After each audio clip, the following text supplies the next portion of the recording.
Jadarian Price looking pretty good today, getting a share of the first team reps. Not all of them, but a share of the first team reps. We have Marvin Harrison Jr. catching a touchdown, looking amazing. Then he gets injured.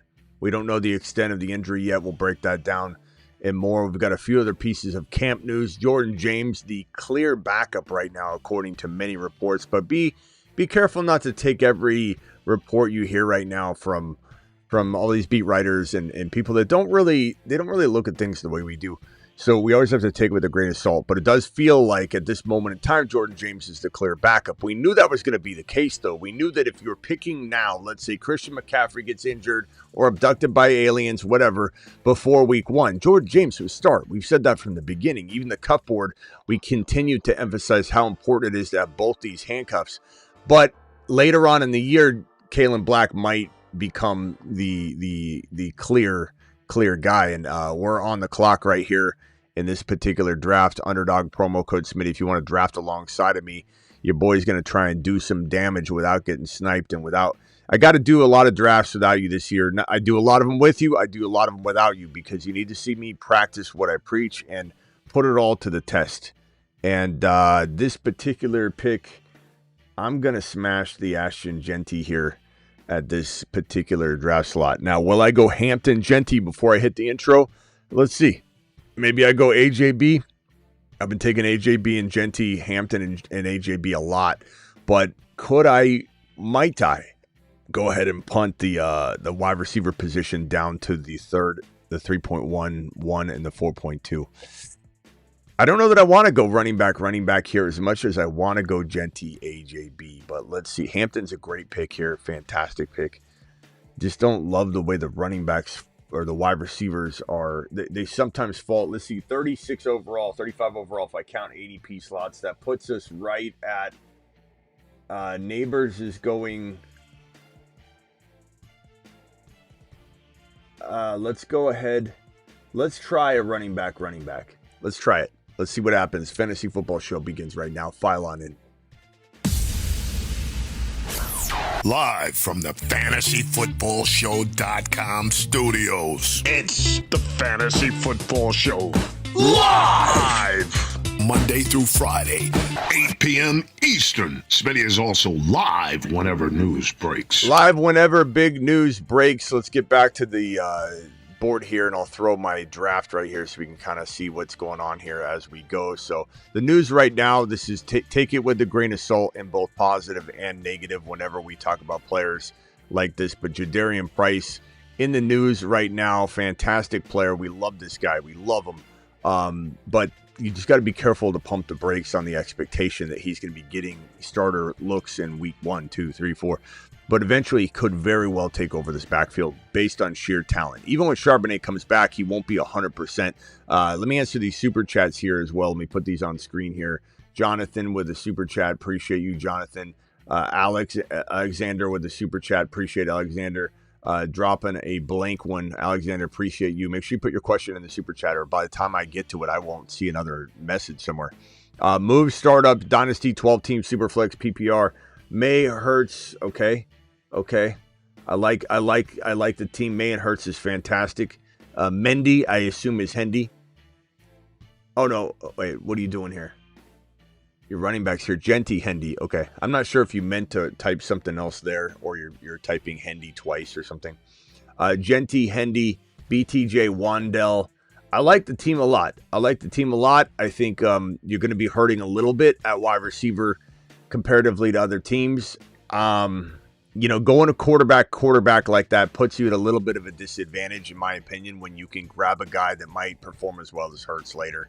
So that's kind of where Max, I think, he may have went in a direction I wouldn't have. I would have went one QB. Then my approach, my advice is always to return back to normal drafting after you grab your one quarterback, and then grab the Brissetts, grab the Bo Nixes, grab the QBs in that territory, the Baker Mayfields, Dynasty, what are some of your high upside rookie stashes? Jonathan, it's a good question. Let's get to Jonathan's in a second, Jonathan. That's going to take a little deeper diving, and we're going to get into that as we talk about these guys, Jordan James. So, Jonathan, I'm going to hold this here as we kind of nudge in that direction and kind of sprinkle in a lot of what you're asking here in this conversation.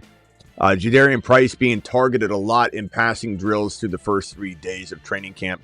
This is fantastic news. This is exactly what you wanted to hear when you were looking for that player like Jadarian Price to potentially be a league winner on your bench. Nobody should be drafting him as a starter. You don't need to. Initially, when the draft selection of Jadarian Price went down, people were just getting so excited they were drafting him way too high. We did a pump the brakes video, and everybody didn't pump the brakes, at least not initially. Once people started backing off and getting a little scared about the situation, okay, so I am drafting with a few snipers in here, but this is okay. I mean, I still like Ladd McConkey here quite a bit. I'm going to go Ladd, and then I'm either going to grab Mike Evans or Devontae Adams. I've drafted this team several times before, but that's okay. I don't mind trying different variants of a team that I believe in and a group of players that I absolutely love.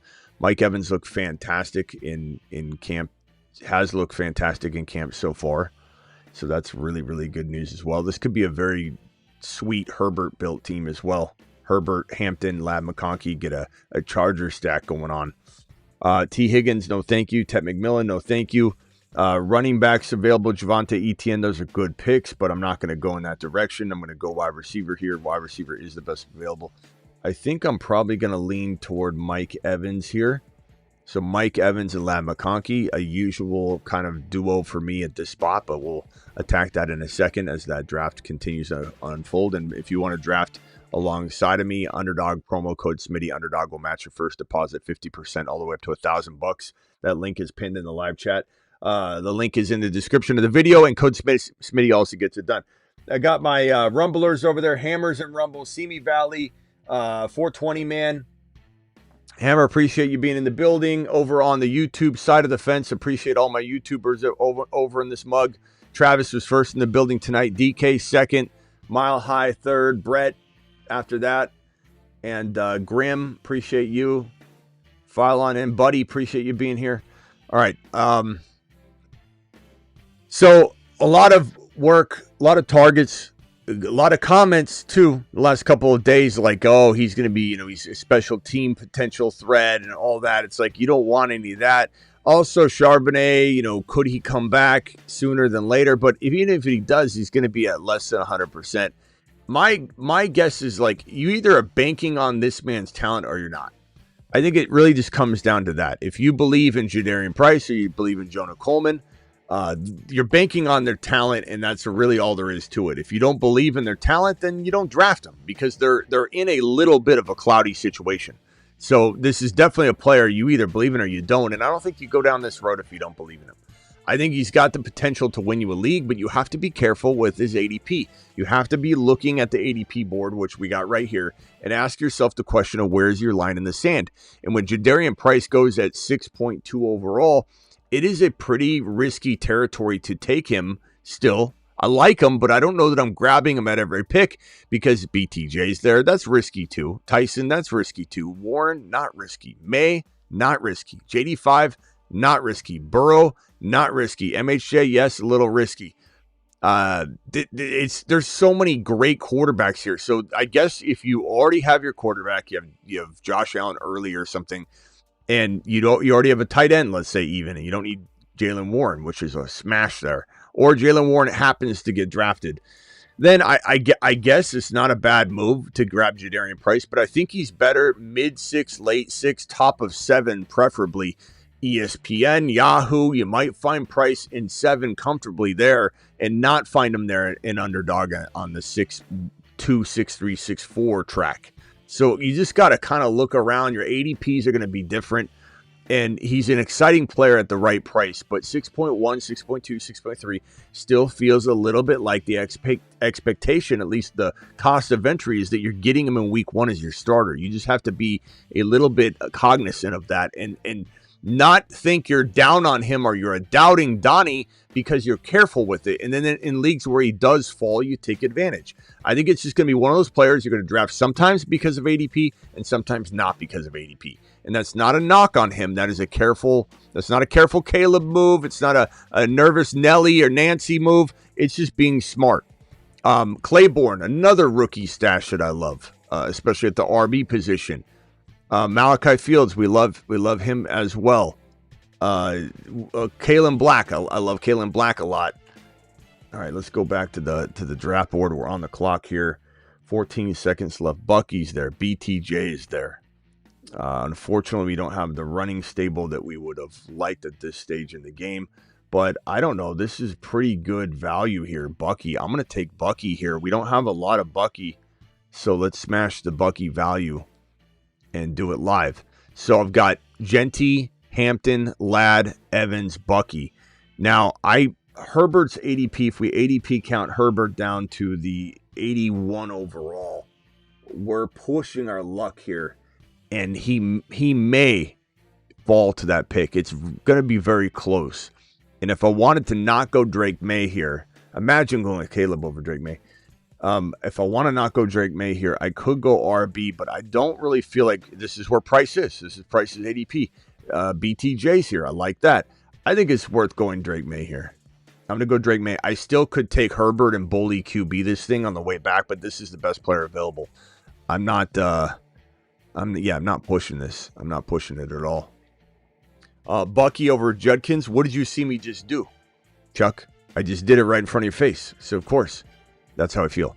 Not that you can't rotate that. Not that it's not close, but I don't know what the question mark is about. Judkins over Bucky? All right, Bucky over Judkins. Their ADPs are right next to each other. What's happening here? Claiborne's another great one, Jonathan. I think Antonio Williams is probably one of my most drafted rookies. And as far as stashes go, it really is going to be tough. Claiborne's probably one of the deeper stashes. Kalen Black, one of the deeper stashes. Running backs, if we're looking at some deep plays, I mean, Emmett Johnson's not that deep. We're talking about 220s and beyond. I don't know that there are a lot of deep rookie stashes to be grabbing that late other than Claiborne, other than maybe, I don't know that I'm that high on a lot of those players there. I think Cyrus Allen and KC's really intriguing. I think that's probably one, if I was to give you the deepest call, I would say. All right, we're a ways away from the pick, so we can hit a couple pieces of news. Smitty is the man. Hit the thumb up button. Thank you, Scotty. Do appreciate your super chat, young man. Doing it live. Bucky over Judkins? What? But I like Judkins. Why would you do that when I like Judkins? My favorite is when people say, Smitty, I love you, but I love you, but but Judkins is going to be good. I love you, but Smitty. Hi, Smitty. Do you like Jadarian Price over Pollard? Of course I do. Yes, and that's not to say Pollard couldn't surprise, but I like the upside way more on Jadarian Price. Pollard, there's Singleton there. There's Tajay Spears. There's an offense that might be better than people think, but they might throw the ball a little more. Game script's gonna take him out. I love you, Smitty, but this is where we draw the line. Okay, Judkins and Bucky side by side ADP. I loved you until this moment. But I disagree. So therefore, I can't believe you said this. I can't believe it. We've got more news to discuss, ladies and gentlemen. Unfortunately, and here's that news. This is not unfortunately. This is fortunately. This report here, Cyrus Allen stood out in training camp on Sunday. That's good. He's one of those rookies that I'm talking about, Jonathan. Very, very good stash. Marvin Harrison Jr., let's talk about that briefly. Just hard to believe in Marvin Harrison Jr. It really is. There's so much concern left and right about this guy. Is he going to catch footballs? He drops footballs. Makes a touchdown grab in scrimmage or practice, and you're excited about that, and then he pulls up lame. Looks like he was worried about an ankle, a shin. Some said Achilles, but they're just making up stuff at this point. But he did walk off the field, and it could be any of those things. So we're going to have to monitor the situation like crazy. We're going to go DK Metcalf at this selection right here. Very, very good wide receiver 3 at this point. Genty, Hampton, McConkey, Evans, Bucky, May, DK. That is a squad. Hammer, how you like that squad? Hammer dropping a $5 super chat over on the Rumble machine. This squad's looking smooth as butter. This is looking good. Hammer dropping a $5 super chat says, what does this question say? Let me put it on screen real quickly, and then let me give myself a standing ovation after I make this pick, because this team is on fire. On fire. I'm going to go with I love Manungai. Love Manungai. Been taking him like crazy. But I think I'm going to grab... Herbert's here. That's okay. I'm gonna grab Jonathan Brooks. I've been grabbing so much Jonathan Brooks lately. I love him even in 8 still. I think my running back stable's on fire. I like the cuffing, the stacking of Herbert with all this. It really would have tied it in nicely. But this goes to show why I'm different than a lot of other people. The stacking's good, but I'd rather have the best team. I think when people draft players, even Herbert was a great pick there. They draft players because of a stack and not because they drafted the best player available. Why not just draft off an Excel sheet, Steve? Like, and just because there's a 17% chance of you going advancing through the first round of the playoffs because you do this or that versus 13.5%. Who in the hell are you to say I'm not going to be dominating inside that 13.5%? Like, what a bunch of stupid commentary people throw at you left and right about having to stack. You need to stack. If you don't stack, you're absolutely not going to win. It's just stupidity. All right, Hammer's super chat is over here. Yeah, Hammer, we'll be looking at that for sure. And he should fall. Or he did not. Did he not? Did he get snagged already? Yeah, he got snagged right before me. That's why I didn't see him. Yeah, Keith Mitchell got snagged right before my pick, which does suck, but it's not the end of the world with this particular build because of the running backs I have. I'm not even that worried about Gainwell in this particular format, although he's still there and I can grab him if he's there. Hammer said this in his message a second ago. I still haven't grabbed it because my system is giving me issues here. There we go. With Pittsburgh back, with the Pitt backfield, are you trying to lock up both or targeting one? Not targeting Warren at all.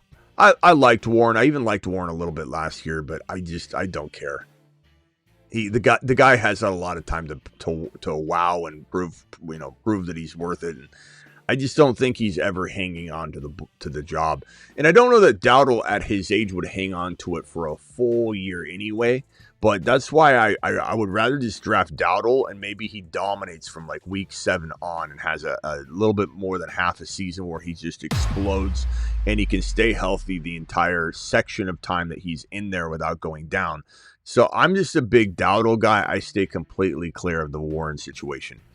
So Marvin Harrison Jr., I'll update you when I know more on whether he's got a severe injury or not. It doesn't look horrible now, but you never know when something creeps up and an injury ends up being way worse than you thought.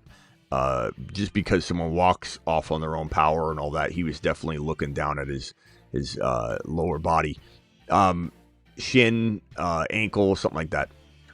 This Nick Wagner, ESPN reporter, reports that the running back Jordan James appears to be the team's number 2 back. Appears to be. Like, make no mistake that, you don't even get to these. It's not like everybody's watching the entire practice. They're not allowed to watch the entire practice. So you don't even know what they're doing. Like, during the section of time that they watch and witness. Look, I think Kalen Black is not the cuff right now, but I think he still very much could be in week 7, week 8, week 9. Jordan James is the cuff now, and you should have both of them, and you have no excuse for not having both of them.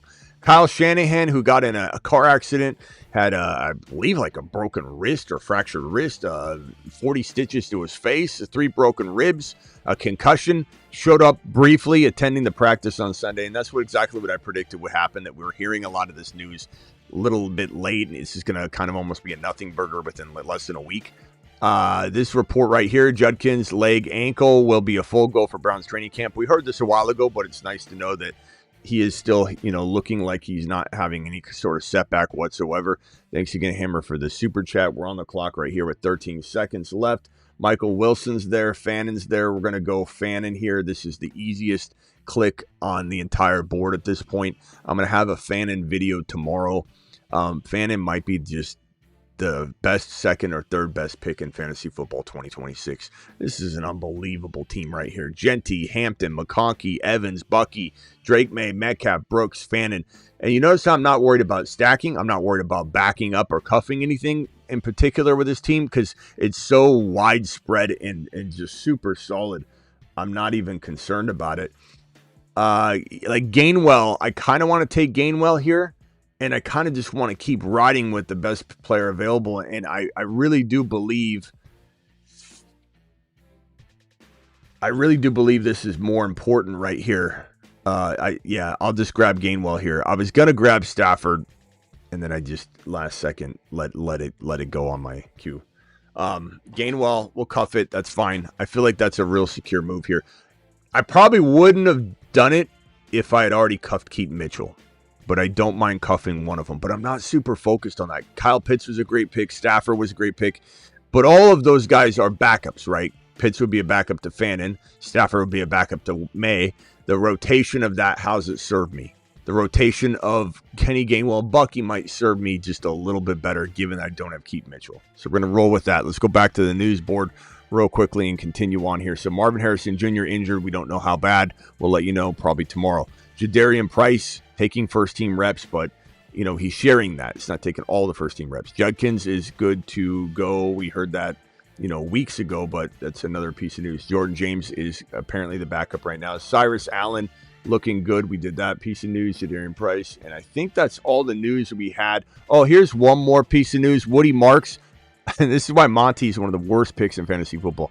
Woody Marks, according to Texans assistant head coach and running backs coach Danny Barrett, he said that Woody Marks is going to get a lot of opportunities this season. And I'm not saying go draft Woody Marks now. I'm just saying that this situation is just crowded. It's a horrible offensive line situation too. And I don't trust Stroud. I don't trust field position. I know everyone's going to say the defense is so good, but at some point your defense gets broken down and tired and injured. And I just don't want anything to do with anybody but Nico Collins, and that's it. I don't want any Houston Texan on my team but Nico Collins playing from behind, throwing from behind in the third and fourth quarter. Nico will probably eat plenty. Higgins is okay if you were drafting late and you could grab Jaden Higgins later, but I really just want one player, and that's Nico Collins, and I think he'll survive. He has a chance of being a top 5 wide receiver if he stays healthy.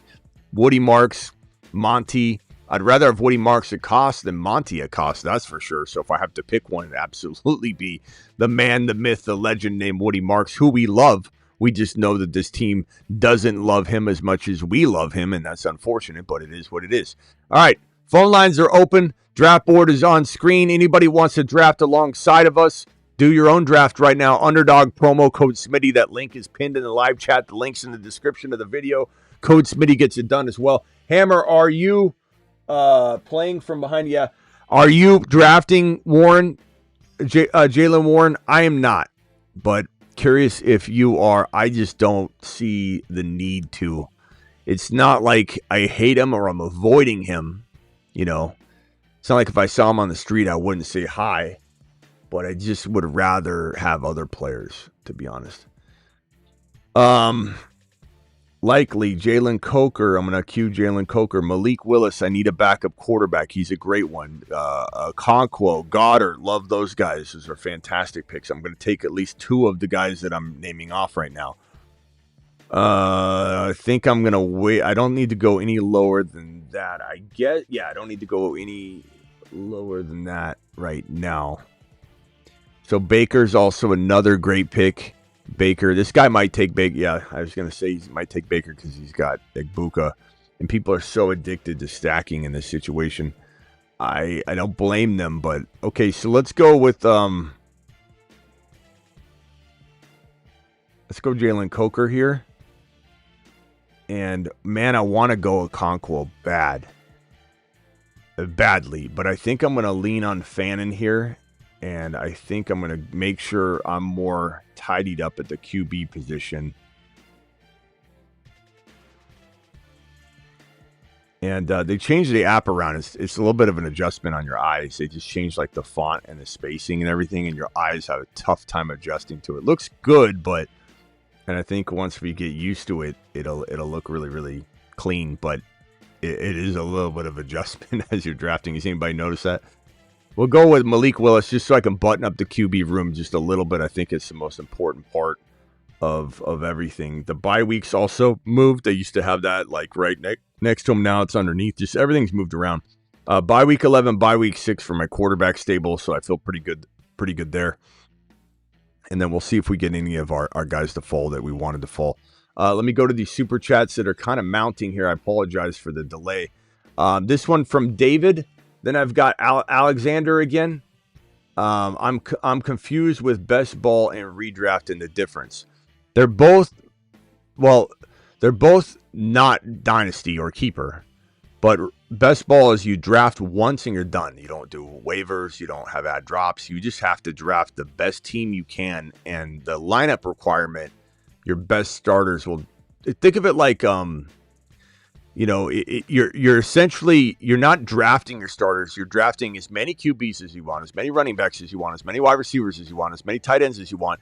But you have to start 1 QB, 2 running backs, 3 wide receivers, and 1 tight end based on optimal scoring. So you're just trying the strategies through the roof. Initially, when you hear about this, you're like, that's not fun. That doesn't take skill. It takes more skill than a managed league, which is what a regular redraft managed league, where you're managing it all year. It takes way more thought process, and there's so much more strategy in drafting a team that can sustain and have optimal scoring, putting in the best lineup each week for you. You don't touch it. You just enjoy the ride. So that's what it is. And definitely click the link that's in the live chat pinned and the link that's in the description, or use code Smitty and give it a try, bro. Because best ball is just absolutely fantastic. It's one of the best experiences of fantasy football I think you can encounter, especially on Underdog, promo code Smitty. Thank you, my boy. This one here, Super Flex, 5 keepers, top 10 QBs taken. What 2 QBs should I target? My keepers are Gibbs, Amon-Ra St. Brown, Kenneth Walker, Nico McBride. Champ has Allen, May, Bijan, and Chase. I mean, it's such a loaded question without the board in front of me, bro. Top 10 QBs. I don't know what QBs those are. Like, your top 10 is different than my top 10. Top 10 QBs taken. What 2 QBs should I target? I don't. So your keepers are Gibbs, Amon-Ra, Kenneth Walker, Nico McBride. I like that team, bro. Gibbs, Amon-Ra, Kenneth Walker, Nico McBride. Baker, Bo Nix, and Malik Willis are really sneaky quarterbacks, but Mahomes, obviously, and he's a top 10 guy, so I assume he's gone. But those other guys is probably, I would say Nix, Baker, and Malik Willis in that order are sneaky plays. But if you want to make the question a little bit more consolidated and help me out with that, I don't really know. I'll go Jonah Coleman here. Jonah Coleman's a fantastic pick right here. I have Jonah Coleman in more drafts than any player. I have been over 70% of my exposure, and the next highest is 45%. So he's almost double the exposure of every other player that I have. Tesla, I think I'll roll with Antonio Williams. I draft him quite a bit. This super chat here, thank you again, Alexander, for the super chat on the best ball and the question of redraft and managed. Rank in order, please. Tootin, Hendy, Judkins. Thanks. I'm going to go Tootin, Hendy, Judkins in that order without even a hesitation. Tootin's kind of in the job that we want Hendy to get, and then Hendy will eventually get it. And I don't like that Judkins doesn't catch passes and is in a horrible offense and will live in the red zone less. But I still like Judkins, but I don't like him at his cost of entry.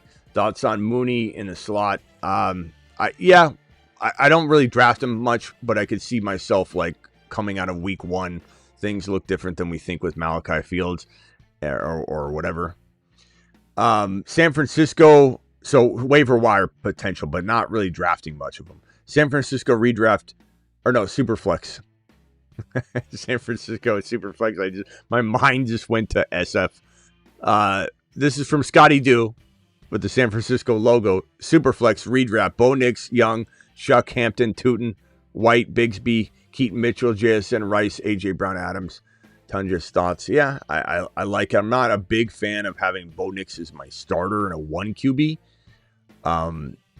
But that's not because I don't love him. I love him, but I just want Burrow. I want JD5. I just feel like those are the teams that I build the best. So for me, I look at it and I'm like, okay, Bo Nix, Bryce Young. I wouldn't want Bryce Young as my second quarterback. I like Shuck. Shuck's actually your second quarterback. So Bo Nix and Shuck is pretty good. Hampton, Tootin. Let's see if it was worth it. JSN, Rice, AJ Brown, Adams. Yeah, a Conquo. Yeah, it's a real good team, bro. And what you lose if you take a quarterback instead of having Bo Nix and Shuck, you end up losing Adams probably, right? Or maybe Tootin. So yeah, I'm going to Smitty approve this team. I'd say 8.0 out of 10. But typically I do like to have a bigger name quarterback, even though I like Bo Nix, but that's a really good team. You really did a nice job making it all count, and I like it. Which two would you take at the 1-2 turn, assuming Genty and Hampton and HN and Cook and Barkley and AJB and Bowers and Jettas are all on the board? My ranking here would be Genty, Hampton, AJB, and then HN and Bowers are tied. And then I have Jettas.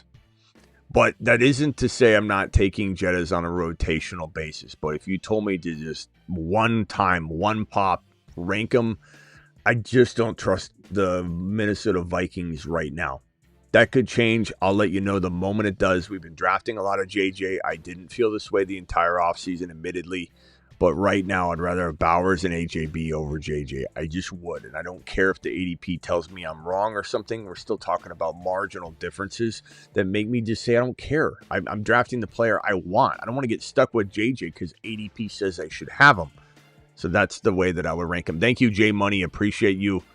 And obviously, HN, I want to rank him higher, but the situation is just not amazing. Let's go Sean Tucker. And then I guess I need maybe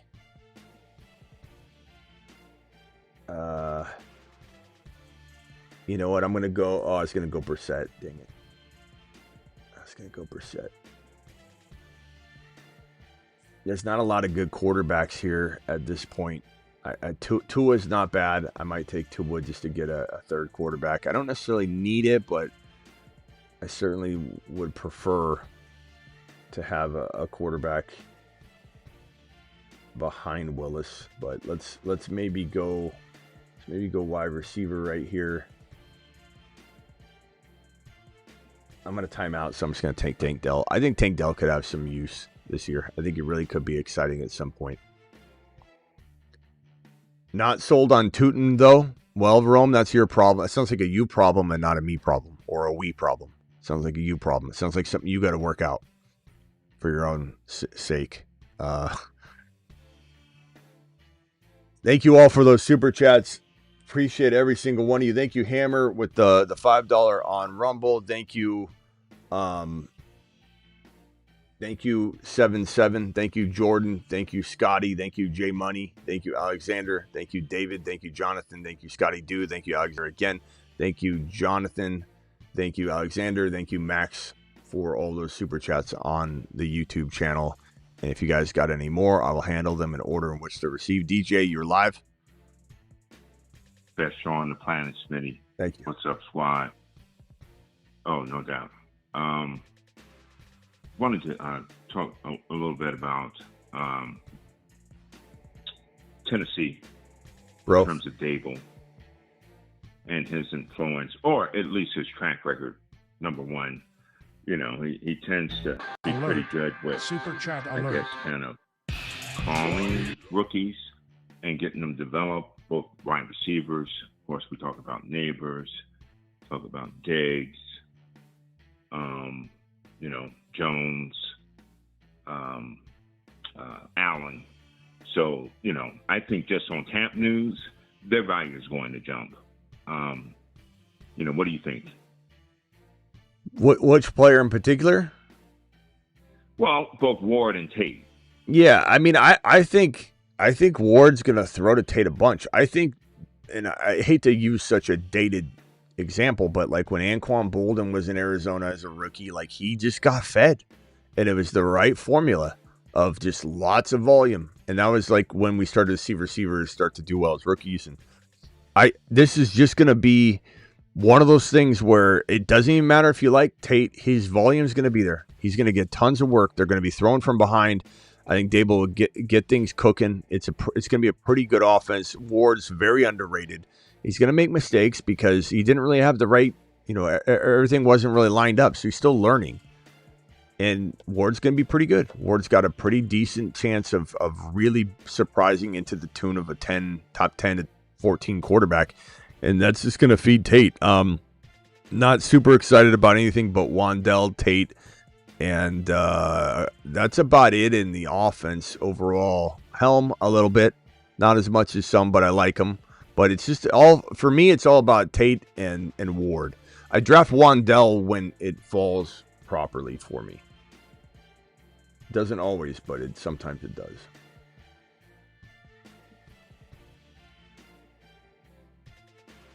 What else you got? Yeah, well, I think that with Dable's just track record and Tate's draft capital, I guess regardless of how we look at the draft class this year versus others, I think that's going to just be a good thing in terms of just volume and also her helping Ward. And again, that's just me leaning into Dable's experience. In terms of just developing it, and if nothing else, just keeping them calm and maximizing them. Yeah, we got to be careful. But the running backs, yeah, I'm not super excited about that. But as for Dable, you got to be careful not to just assume it's all going to be great immediately, no matter what. Just because we've seen, Shane Steichen struggle when he doesn't get the right fit. We've seen Dable struggle until he gets the right fit. Danny Dimes was not that fit for him, but he was for Steichen, and he just you see these quarterback whispers struggle, but some of them can do more with the quarterback that the other quarterback whisperer had. So we'll just see what he has in Ward, and if Ward's a good fit. It's important not to expect the world just because of the track record, but the track record is a pretty good indicator that Ward will probably be over-delivering on the expectation that is a very reasonable expectation. We're talking about Ward's ADP being 12th round. That's fantastic. Now, Tate, on the other hand, has a little bit higher ADP than that, and I don't want to say there's concern that he could potentially be getting to a point where at some stage in the game where he's getting drafted too high. Real quickly, let me just review my team. Genty, Hampton, Lab, McConkey, Evans, Bucky, Drake May, Metcalf, Jonathan Brooks, Fannin, Gainwell. I don't think I have a pick that I don't absolutely love through that Fannin pick. So Genty, Hampton, McConkey, Evans, Bucky, Drake May, DK Metcalf, Jonathan Brooks, and Fannin. That is straight 9 rounds of fire right there. I like this team. This is Best Ball Mania. It's a pretty good squad. Where did Tate go in this draft? That was what I was going to try and isolate here. He went in the 5th round, and he didn't just go. He went in a little bit past the middle of the 5th round. I'm not saying that he can't earn that, but we are breaching a territory where I don't think I'm saying things like you just love the value or the value's great, or it's not. It's getting to the point where he's got to deliver fire or he's disappointing greatly. So I don't dislike Tate. I just think in redraft it's a little high, and he can earn it, but he's almost got to maximize every opportunity, not get injured, not hit a big time thick rookie wall that he can't bust through for 4 straight weeks or something. And that just doesn't give you a lot of maneuverability within the confines of that cost of entry and what you need to have happen and all that. But Best Ball's pretty good for it because, you have other players that can step up if something happens. First time on Rumble, I think. Nice. Pony, glad to have you on Rumble. Thanks for following, and thank you for dropping the $5 super chat. To the moon, young man. All right, DJ, what else you got? And then Brofist Brad. Oh, yeah, I wanted to talk about the OC there in Houston and Montgomery and Woody Marks. Just my opinion, when you leave your guys hanging out there to dry, which is you're running Collins deep, your online's awful, and you have a running back that's capable of catching for your checkdowns and helping both your offensive line and QB, and you don't do that, it's a wonder to me, how that happened. I mean, I'm not an OC, I'm not in the league, but it made absolutely no sense to me. In spite of the line, and you're running Woody up into the line there, and I'll give him props because that's not like. All right, hey DJ, DJ, let me answer that. Hold on one second. Let me just not leave Brofist Brad hanging. Brofist, thank you for the $20 super chat, Brofist Brad. You still here, by the way? 10-man, 2 QB format, 2 keeper league. Keepers must be round 4 or later in the draft. Picks this year, and rookies with no limitations on a round. So, 4th round or later, draft picks the year prior, and rookies with no limitations on a round. Pick 2 between Dart, Tootin, Judkins, who would all cost me the last round pick. So in a 2 QB league, Dart has to be kept. That's not even debatable. The trade value of Dart is by far and away the most on the board. And then for me, it's Tootin all day long. I don't care what a Judkins owner says. I don't like Judkins like everybody else. I think he's got a lot of upside and talent, but he lives in a horrible situation. Tootin lives in glory. Tootin's basking in glory. Tootin's going to live in the red zone. Tootin runs a 2.3840, not a 2.3. Sorry, 2.3840. That'd be really fast. A 4.2840. He runs a 2.40. He runs not a 4.340 anymore. He runs a 4.2840. He's one of the fastest, if not the fastest player in the league. I think Gibbs might have something to say about that. Bijan's got something to say about that. Hendy's got something to say about that. But at least he's in that conversation where they're all arguing. BTJ2, who is the fastest player in the league? Tootin's one of them. And he lives in an amazing offense, and he's getting handed starter reps as Rodriguez is potentially dealing with a bad situation with the procedure on the foot ankle. So I'm so on board the Tootin train. It's not even close, Brofist. It's not even close. Brofist, are you there still? Let me know if you're still there. Appreciate you, Brofist, dropping the question. I think he's still here. Brofist, where are you at? Easy question. Easy answer. It's Dart, get the quarterback, and then grab Tootin and don't even look back. And then this one here, what are your favorite draft slots? 1, 2, 3, 4, 5, 6 straight. And it's been that answer for me for 25 years, minus maybe 2 years. The one pick is the biggest advantage in fantasy, especially this year. It's not even close. There's no debate. You can call my phone line. I'll dunk on you all day long. 1.1 is the only answer. 1.2 is the second best pick. 1.3, the next best. You could start kind of debating 6 and 4 and 3, or sorry, 6, 4, 5, 7. But for me, it's always 1, 2, 3, 4, 5, and then usually 6. And then when we get to 7, you could debate 7 or 8 or 9 or 10 or 12 versus 7. But the reason for that is very simple and logical. You have the third drafted player sooner than everybody else. So it's a massive advantage. You're losing and bleeding talent every time someone gets ripped off the board. And 10 times out of 10, you're going to always see talent start to fall off right when you turn this corner every year. And the only reason that 1 year was different, it wasn't even the whole year. It was a big part of the offseason because talent was just falling in a weird way at the 12 pick. And so 12 was the answer 1 year, but it wasn't the whole year. But the answer is the easiest. It's the easiest question I ever get is what is my favorite pick? It's 1, then it's 2, then it's 3, then it's 4, then it's 5, then it's 6, and then it gets a little dicey. 10-man league, what are your favorite? Oh, that was the one I just answered. And then Scotty, just mute yourself. I'll be right with you. And then this one, Jordan, did I answer? Okay, Jordan, that was Jordan's question here. I think that was, I just somehow got a duplicate on my screen. Okay, and then I have this one over here from Hammer. Or no, was it Hammer? Yeah, Hammer dropped a super chat here in the Rumble environment on the Rumble machine. And that super chat is as follows from Hammer Time.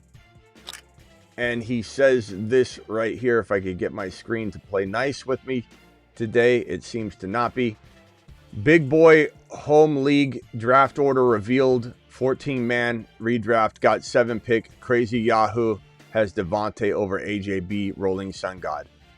Can't disagree with you. I guess I'll pose this to the chat, though. If you're in a 14-man league, a 14-man's different, and it's a 2 wide receiver starting requirement, not 3. You can start a third with the flex, but it's a 2 mandatory wide receiver, 2 running back, 1 QB. I probably go RB more often than I go RB wide receiver RB, just because in a 14-man league, people will be ripping the RBs off, especially if they're sharks. But that doesn't mean best player available couldn't be AJ Brown, in the second round or something, and I go Genty or Hampton in 1. I love St. Brown. I love him. St. Brown's amazing at 7, but in a 2 wide receiver league, I lean RB most times. I'm not saying I go in with a set in stone plan, but I can tell you through experience that it most likely will be the best player available for me with the lens that I have on. But Hammer, great question. Chad, if you want to answer what you would do, would you go running back, or who would you at least go with that 7 pick? Would it be St. Brown and a 2 wide receiver? Or would it be, and you could start a third if you want in a flex, or would it be a running back? I'm probably going Genty or Hampton personally, and I don't really care what the ADP says. DJ, did I answer your question? And what was the last thing you said that I told you I was going to get to? Well, I guess my thought was, my question was, how do we look at the Houston offensive scheme just as a whole with that OC there? I mean, and the misuse. Yeah, Nick Caley's horrible. He's probably the bottom 3 OC in the league, bottom of 3, which is so weird because Casario's probably top 5 GM or has been in my mind, and lately it just doesn't feel that way. But they're setting up this entire situation to scapegoat into next year, and so I kind of understand maybe why they're doing what they're doing. But this has been a mismanaged run situation. The line has been awful. It's one of the worst offensive lines in the league. Yes, they've made some improvements. Maybe we'll see how that goes. Stroud is shook. I don't like Stroud at all. I think Stroud is mid at best. I think Nico's the only play here in Houston in 2026. They're down. They're throwing. Nico gets a ton of volume. I just want nothing to do with Houston at all. And they're just going to run this thing into the ground. The fact that they had one of the best pass-catching running backs to come out of college in a long time. He caught 83 footballs, not as a hybrid wide receiver running back convert or something. He was a legit running back, and he caught 83 footballs his junior year, his second to last year in college. And they didn't throw the ball to him at all. And they just got him hurt over and over. Monty's the worst pick in fantasy. Him and Devontae Smith have no business going where they go. Monty going at 4.1 is just stupid drafting. It's stupidity. And drafting Devontae Smith at 24, 23, 3.1, more of it. It doesn't matter how much you like him. It'd be like taking Hendy at 5 overall. It wouldn't be smart. There's too many red flags. But Monty's a horrible pick in 2026 fantasy football. And Woody Marks at cost may be decent, because you never know, Monty's probably getting hurt. But even if Woody gets in there, will they block for him? So I want nothing to do with Monty. What do I think they're going to do? I think they're going to be playing from behind, throwing the ball a lot. The only thing I'm going to have a board for this, a level of risk. But the concern I have is that Nico Collins, while he probably has the ability to play as a top 5 player at the position, he really does. Will he get banged up and sit out weeks 17 and 16 because of a bum ankle? If your team has a chance of getting a better draft selection, you got nothing to play for, and a player suffers an injury that is questionable to play on, but they got wins they need to get, they're going to put him out there. The team won't send a guy out with even a jammed toe in week 17 and 16 if there's nothing to play for and there's draft capital that they can go get. I don't want a lot of Nico because of that, but I want a lot of Nico at the same time because of how good he is. And you can't play too scared and say, well, I'm predicting that he sits out with a boo-boo. But I'm just warning you, all things equal, you must consider Bad team, chance of sitting. It happens. All right, DJ, hang tight. Let me go around the phone line. Scotty, do your live, then over to Travis, then back to DJ. Scotty, do your live. Hey, what's up, brother? I was hoping you could give me the whiteboard treatment for 5 minutes. I got it. You can ask me a question or two, and I'll try and handle it the best I can, even if I whiteboard it. But I can't put the whole team up, bro. I got a full phone line and a bunch of questions rolling in. It'd slow me down to a snail crawl. But go ahead, hit me with what you got. So I got 3 receivers that are starters: Mike Evans, DJ Moore, and Neighbors. Is that enough to get me through the season, or should I trade for another top tier receiver like Pickens? Okay, DJ Moore, Evans, and Neighbors. Yeah. Okay, so you have Neighbors, Evans, and DJ Moore. Okay, a little bit better. Yeah, how you word it matters, bro. You know, it's like I got a penny, a dime, and a $100 bill. Like, oh, okay, okay. Who are your running backs? Who's your quarterback? Who's your tight end? Starters. Okay, Achane, Jacobs, Hampton, Dowdle. There you go again. Achane, Jacobs, and Hampton. You mean you have Hampton? Why are you doing that? Why are you not giving your boys respect? What is this? Hampton, Achane, Jacobs. What else?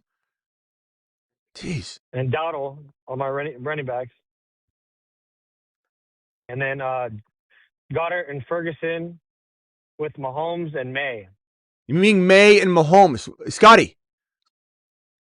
I had a long day, dude. What are you doing, bro? It's like he's like introducing you to his girl who's got a callus on her heel, and he shows you her heel first. Here's my girl, and then he starts to back up and he shows you the rest of her. Well, it's all tainted at this point, Scotty. Doesn't matter what she looks like.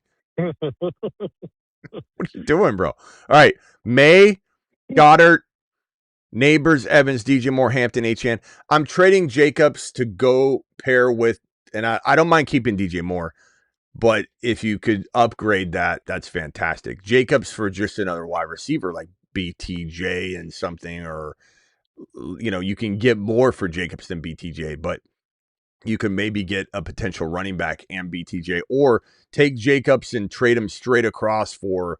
This is redraft. I'm sorry, or is this keeper, or is this? Yeah, it's redraft. Totally redraft. And then what about Devontae Adams? Go get Adams for Jacobs. Go get the equivalent to Mike Evans or something if it's total redraft. I just get rid of Jacobs, get that receiver. You have Achane, Hampton, Dowdle will be good. Great team. That's the only thing I'd do. Oh, okay. Nobody's really active. That's the thing. Then how am I the guy that has Pickens is? I don't know. You want me to whiteboard? Then there's no trades, by the way. The hell is Scotty? Also, who's your other quarterback that you said before Drake May? Mahomes. You could look if it's a 2 QB or 1 QB. 1 QB, yeah. But so look. A lot of them, yeah. Go ahead. A lot of the running backs were going off fast, so I grabbed May early, and then Mahomes was there like the 10th round. Dude, I can't pass on Mahomes. Go to the team that might need a quarterback. See if Jacobs and Mahomes gets you one bigger, stronger, better player. Even if it's an overpay, it'll be an overpay that helps your lineup get beefed up.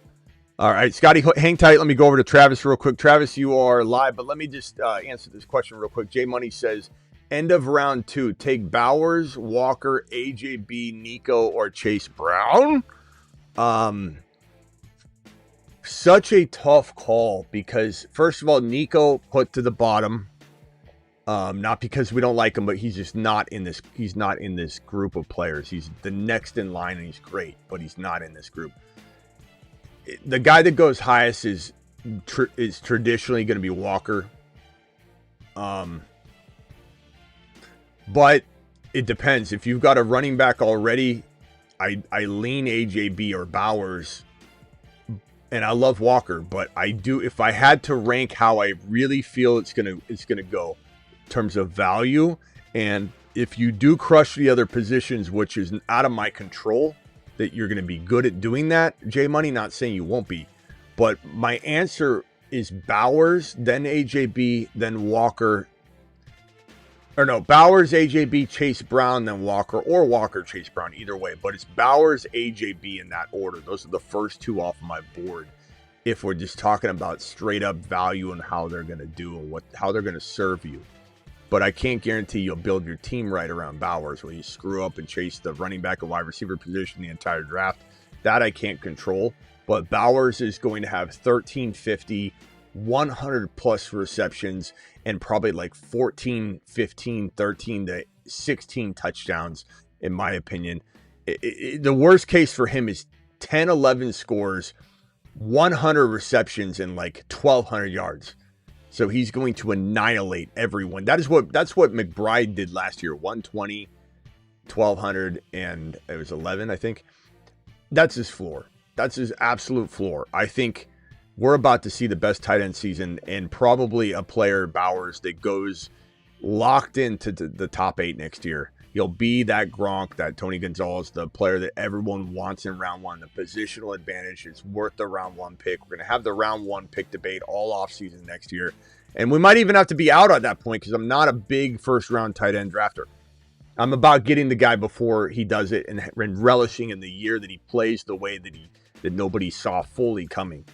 So Bowers, AJB, but it is a lot easier to go running back AJB and then McBride than it is to go running back Bowers, get screwed at wide receiver, or go wide receiver Bowers and get screwed at running back.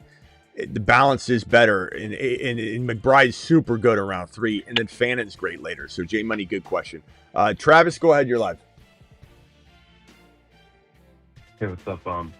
Yeah, just going on what you're talking about the Texans. Like, I think a lot of people look at C.J. Stroud and go, "Oh, he was a number 2 pick in the draft, so he's like this elite talent."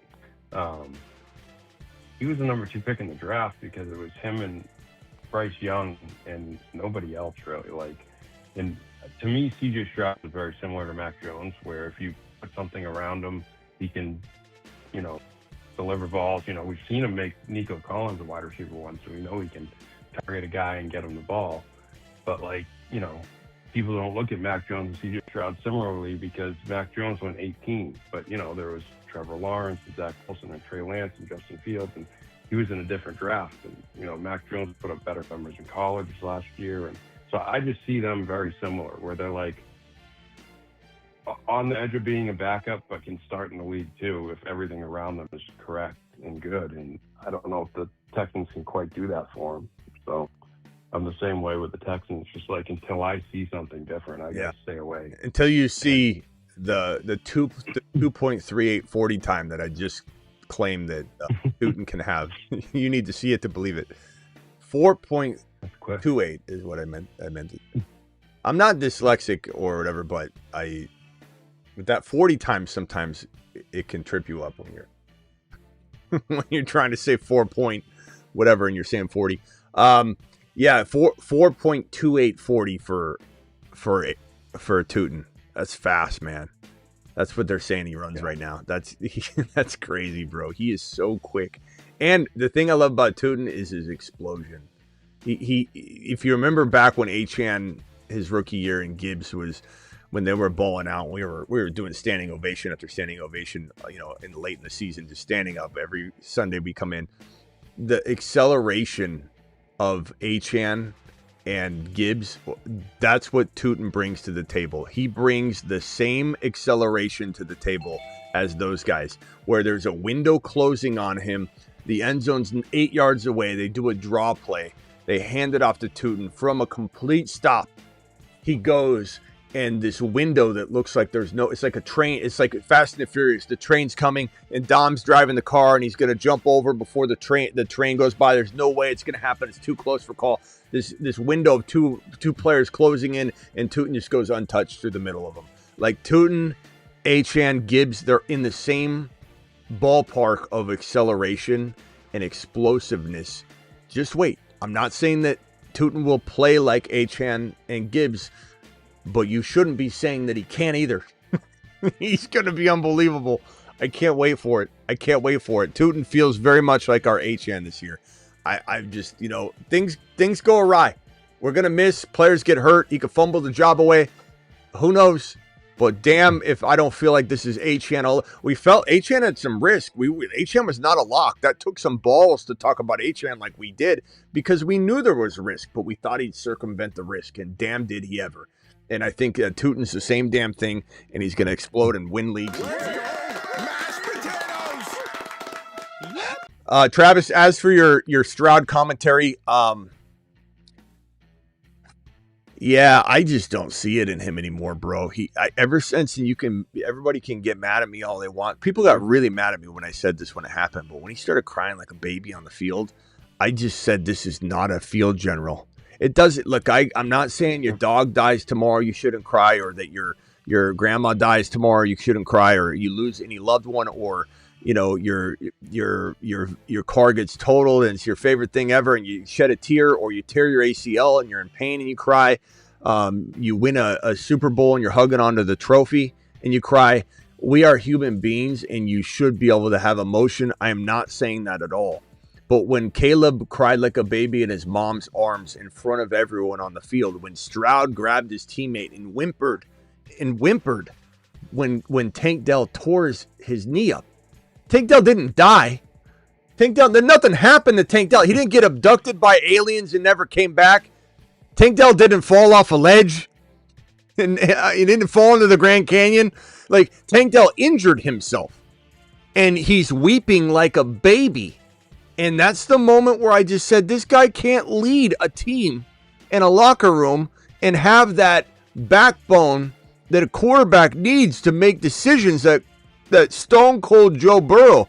If Joe Burrow, like, I'm not saying Joe Burrow wouldn't be like upset, worried about Jamar Chase if something went down, but Joe Burrow will be out there calling blue 32 hatchback left and trying to score a touchdown. Throw to anyone. Not just, hugging and whimpering, like a tear or something. Look, I'm not trying to judge all of the emotions that people can or cannot control. I'll watch one of those videos from MD Motivator or my boy Bond Gives on Instagram, where they're giving out money to the homeless and they pay for their house and they didn't even have a home the week later. I get teary-eyed. Like, that's nothing to do with it. There's nothing to do with it. Tank Dell just tore his knee up. When I tore my knee up in my competitive college days, doing the Arizona State intramural flag football tournaments, my team didn't even carry me off the field. And I didn't judge them for it. They had to get back into the huddle, get going. Family member helped me off. I sat there on the sideline. They didn't have time to they came up, they hit me on the head. They didn't have time to come up and ask how I was after the next play. They moved on. Like, I just don't understand how this guy expects to lead a team in that condition. Now, you can get mad at me all you want. You can say that that's a bad take. I don't care. That's how I feel. And I just think in the moment that happened, he lost the dog in him. He lost that dog in him. He doesn't have the fight. He doesn't have the grit. He looks confused out there. He doesn't have confidence at all. Tell me it's a coincidence. Well, and one thing to speak to that, like I say, I think he's similar to Mac Jones, but the difference, like I think if you stuck him in San Francisco, like, okay, maybe we might see something of that. But the difference with him and Mac Jones is, like, Mac Jones kind of acted like a baby sometimes, and more so just kind of acted like a jerk, a little immature. He was never, like, crying, like, about, he was kind of whining, like a whiner and a baby. Yeah. But, never, like, sobbing on the field. Yeah, I want nothing to do with this offense. Kaylee's one of the worst offensive coordinators in the league. Stroud is shaken and rattled to the core. It looks like he's aged about 15 years, too. Everyone's, like, comparing that. Those pictures have gone viral. I just don't know. There was a time where it's like, is he even going to be a starter anymore? That's how bad it got at certain spots. It would not surprise me if he doesn't play again after the season in Houston. And that's something that no one saw coming. Even myself, I did not love Stroud coming out. Ron Navy and I would argue about Stroud all the time. And I felt wrong after his rookie year. I did. I felt like, man, how did I miss this? And I didn't quite know how to take the future value either. And there was a moment during his rookie season where we did a rookie mock draft and we looked at mock draft data for dynasty startups. This man was going QB 1 or 2.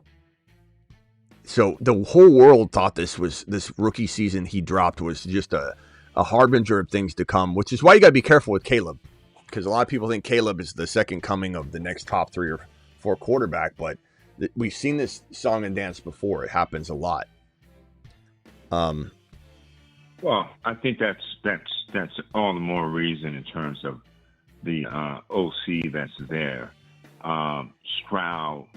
Now, Louisa like this, but I mean, my personal opinion, maybe even Hammer like it. He may not agree, but Young is better than Stroud. So here's the thing, in my opinion, like the Texans, like they're a playoff team. For fantasy purposes, Texans are a playoff team. It's kind of tough. I don't think. Say with Stroud, how are they a playoff team? How are they a playoff team if I don't? I mean, they are if their defense carries them to the playoffs. From a football, not fantasy. I disagree with the playoff team. I don't think they make the playoffs. I think their defense can only carry you so far. Stroud is not a playoff quarterback, so I don't think they're a play. I think suggesting they're a playoff team is suggesting that you believe that this quarterback can carry them in ways that. No, he doesn't have to. He doesn't have to. That's how? My point. How is he going to make the playoffs if the Jaguars? Let's say the Jaguars win the division. How are they going to make the playoffs? You think they're grabbing a wild card spot over New England, the Chargers, the Chiefs, the Ravens, or if Buffalo, the Broncos, or the Bengals, don't grab one and one of these other teams win, then they're in the mix. But how are the Texans with that offense, that offensive coordinator, and their offensive line? I don't care how good their defense is. How are they going to grab a playoff spot against these teams? I don't see it. I don't see it at all. That's the problem. They didn't have a team like the Jaguars to really contend with the past few years. And now the Jaguars have really built up. So I think that's what probably stands in their way as well. And, the Colts, too, we can't forget. So the path there is just really tough. Like, we have to see more than we've seen. Their only chance is to win the division. To be back as a playoff team. They don't win the division, they don't have a shot in hell. This is a team that I think will win. If they win the division with a record that allows them to get into the playoffs, that record will be disrespectful in terms of them getting in. But hey, look, DJ, I could be wrong. Who knows? But Stroud. Well, I mean, it's opinions, man. I mean, this is why I watch, and this is why it's the best show on the planet. Hello? Opinions aren't facts. We can support them with our opinions, but I get it. I definitely get that. Listen, real quick, and then I'll pause. Real quickly, and I'm going to go to Hammer because he's been waiting a while. Go ahead. Yeah. Oh, Hammer's on the line. I didn't know that. Go to Hammer. Okay, Hammer. Hammer. We'll go back to DJ. Hammer, you're live. Yeah, what's going on? I mean, I stand by. If the Texans had any other quarterback in that game, I think they would have advanced to the playoffs. I've never seen a worse performance in my life. And again, I've literally crap on Bryce Young and he's my quarterback, but being tough, that guy got benched, and mentally to go through that, get better, right, deliver in a playoff game, not his fault they lost. Give me him over CJ Stroud every day of the week. Of course. And it's not a coincidence because it's the first year he even had a weapon. First year he had a weapon. Never had anyone to throw it to. Yeah. But the guy mentally is dialed in. I'll say this, and this will help. This will make Luis happy. I don't think Bryce Young has the physical tools to be an elite player in this league, but mentally to go through what he did, mad respect for Bryce Young. Mad respect. I mean, to be benched, to come back, to fight, to rally everybody. And even now, I'm rooting for Bryce Young when I'm watching there's a drive, he's marching down. I don't have any skin in the game necessarily. I'm shifting over to rooting for Bryce Young because he does feel like an exciting player. So I know you'll like that, Luis. I don't think he's got the skill set that will transcend into him being a long-term option in this league, but I like him a lot. He's a really, really exciting kid to watch, but he feels like he has that dog in him. Stroud, maybe he did, and maybe he still does potentially have some skills that maybe Young doesn't have. I just don't know if he can dial him up anymore. I think once you get shaken and rattled, and he's been shaken and rattled, and really it kind of went all downhill when he walked up to Caleb and tried to give Caleb advice. And it was from that point on, and then, the crying incident and all that. And again, I see a couple of you saying crying makes you stronger. I don't think you guys are listening to what I'm saying. Crying's fine. You cry. You should. Everybody cries at some point in their life, and doesn't mean you're a weak person at all. But crying on the field when your player gets injured, that is a weakness as a quarterback. It's especially the way he did it. The way he did it, he literally let it ruin his vibe, his emotions, his determination. He got wrecked in the game. That's your core. It's like it being in a foxhole, right? And the guy next to you is kind of whimpering a little bit. He's scared for his life. And you look over at your general or your Lieutenant Dan. You look over at him, and Lieutenant Dan's crying like a baby. Are you feeling like you're all going to make it out of that foxhole? No, that is the one guy that can't. That's the whole point. And I think it rattled him. I think that rattled him. I think that he's just not coming back from this. I don't think. I could be wrong, but I don't think he's coming back from this. Hammer, go ahead. But yes, I don't want either one of them, but I do like Bryce Young more than Stroud. Yeah, no, I mean, I'm openly, and it's not sort of them saying this again. I'm a Panthers fan. I really kind of don't want Bryce Young to get a long-term deal, but again, people are going to draw comparisons and keeping it a buck. I'm just saying, Bryce Young performed when he finally got a weapon, and he got a weapon test. And again, he took in the playoffs the Rams to the wire. And it was not his fault they lost the game. Again, Stafford just diced up the defense. But Bryce Young, again, he's not going to win you games, but he's not going to lose you games. Yeah. And I give me him over Stroud any day of the week. And that's why I would take Stroud, is because I just feel like it's different philosophies. Because I feel like Bryce Young, you're going to float in mediocrity forever. Where Stroud, he'll either come out of it or he's going to tank, and then you can move on. So you're speaking as like a fan or whatever. I just don't. I agree like that the mediocrity. I agree that Stroud and the Texans are not gonna get in the playoffs unless they win that division. If they don't win that division, I don't see them getting in. Not how deep that league is on their side. Yeah. All right, enough wasting time talking about these two quarterbacks. This is a nothing conversation. This is just a stupid conversation, to be honest. I agree. All right, let me go on to this one. Let me. But Hammer, hang tight, or unless you have another topic, Hammer. Early tight end round 3 or 4, or early QB 5 or 6. I mean, 3 or 4 means McBride, or if you're lucky, or Loveland. And 5, 6 means May. So give me May of this strategy. But you can actually draft May and McBride and do a combination of both. But Bowers in 2 is where Bowers go. If Bowers went in 3, Bowers is the best pick in fantasy. 10-team PPR, 2 running back, 2 wide receiver. Trade my Nico ETN for Gibbs. Hammer, would you take ETN and Nico or Gibbs? I'd take Gibbs. Not even close. Yeah, I'm not entertaining that. Especially 10-man. 10-man is surplus zone where you could, have Rice and Amon-Ra. It's great wide receivers. Price to the moon. Thanks, Smitty, as always.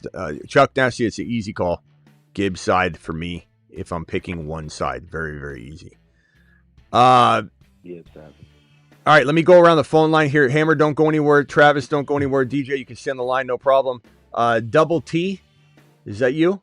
And then I'll go back to Scotty Do too in a second. Go ahead, Double T. What can I do for you? You're live.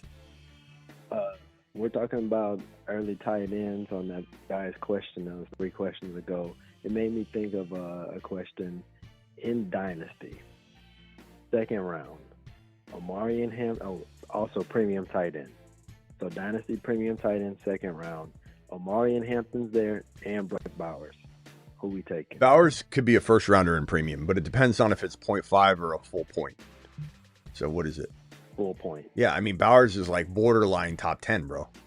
So you're probably drafting both of them. If you've got a late first round pick, you take Bowers and Hampton. And Hampton in the second round, Bowers in 1. Or if Bowers is there in 2, and it was too high of a pick to grab him, then you take Bowers and you don't even think about it. It's not even a question in premium.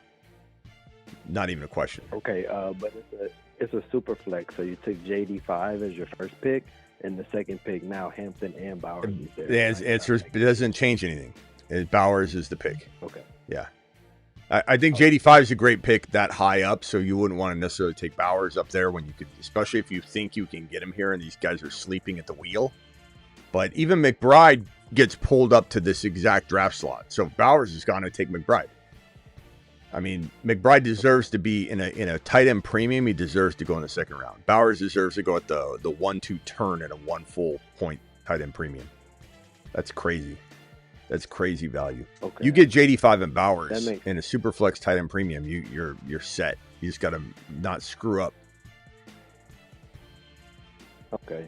What made me think of it was, do I want to keep Hampton for the dynasty or do I want Bowers for that dynasty? But with the premium, it makes sense. All right. Yeah. All right. Let me appreciate it. Yeah. Thanks. For sure. Yeah. Have a good night. Hammer. What else you got? And then Scotty Do, then DJ, then Travis. Yeah, you can go to DJ. All right. And actually, Travis, did you have something else you wanted to bring up before I go over to DJ and Scotty Do? I was going to talk about Price, but go to them first. So you can come back. Okay. Scotty Do, because he's in Hawaii, he's probably, I don't know if you got an unlimited plan there, Scotty. You should. Everybody does at this point. But go ahead from Hawaii. Scotty Do. So just a quick question about the team I had listed earlier for you, and I wouldn't mind the opinions of the other guys on the other squad on the phone line, but out of Hampton, out of the 4 running backs that I have, Hampton, Achane, Jacobs, and Dowdle that are all in my starting lineup because it's a double flex league until Neighbors comes out. I'm not going to touch the roster because he's still in the IR, Neighbors. Is Jacobs not okay as an RB2 or a flex with all the volume he's going to get? He's still a 3-down back on the Packers. If I were to trade away like Achane for Pickens and Tracy, knowing Scotty was probably not going to last the whole season. I mean, it says you that Jacobs is a 3-down back. Jacobs had half his job taken away from him last year. He could be getting a suspension. We've gone over this, bro. I don't like Jacobs this year at all.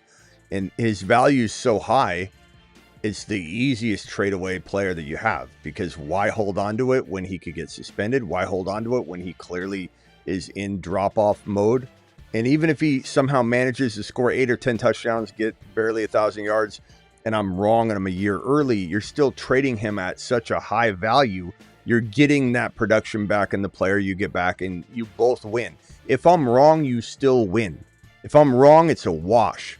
I'm wrong. Jacobs delivers, but you still get a player that delivers that amount of value, and then you both have good success with the trade. If I'm right, that person gets screwed. You leave them with a lemon and you clean up. I'm not trading Achane. I'm trading Jacobs. Jacobs can get you 3rd to 4th round equivalent value. That's an easy smash, bro. That's an easy smash.